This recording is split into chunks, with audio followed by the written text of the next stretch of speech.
DC News Now is your local election headquarters, and we're following a big win for Democrats in Virginia. Democrats are projected to take over the majority in the House of Delegates. The latest results from News Nation and Decision Desk HQ shows Democrats winning 51 seats, Republicans winning 48. They're currently holding a two-seat majority.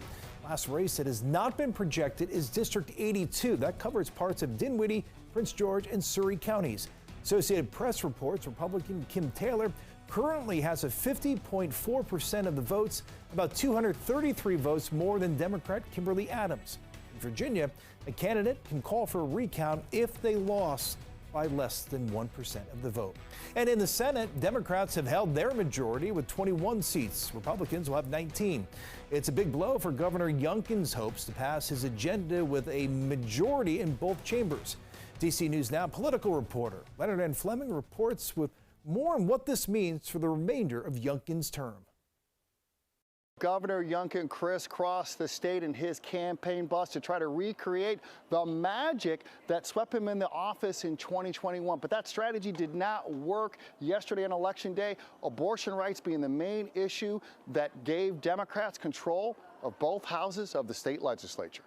I was not surprised that we held the Senate and that we flipped the House. This is Radrika Murati about the repudiation of Governor Glenn Youngkin's push to have his Republican Party take over the Virginia General Assembly. We are where democracy started, and we won't let people impinge on our personal freedoms. Those personal freedoms she's referring to are abortion rights, which Youngkin proposed limiting to 15 weeks and wanted his GOP and the majority to help him hinder. One day after the election, the governor says he's facing reality. I'm a little disappointed, to be clear.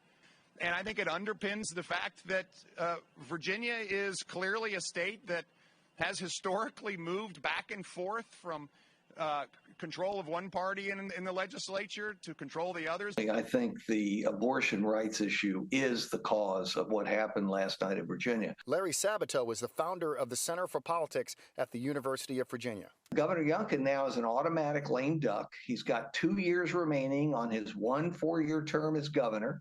He has neither house of the legislature. He's going to have to rely on executive actions and orders because very little of what he wants will pass the legislature.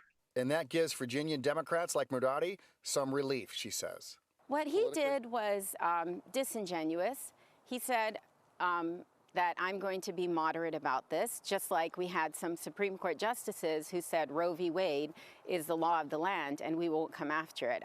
Governor Youngkin says that his new political reality is now governing and working with Democrats to bring some economic relief to Virginians. Reporting from Ruston, Virginia, Leonard N. Fleming, DC News Now, back to you.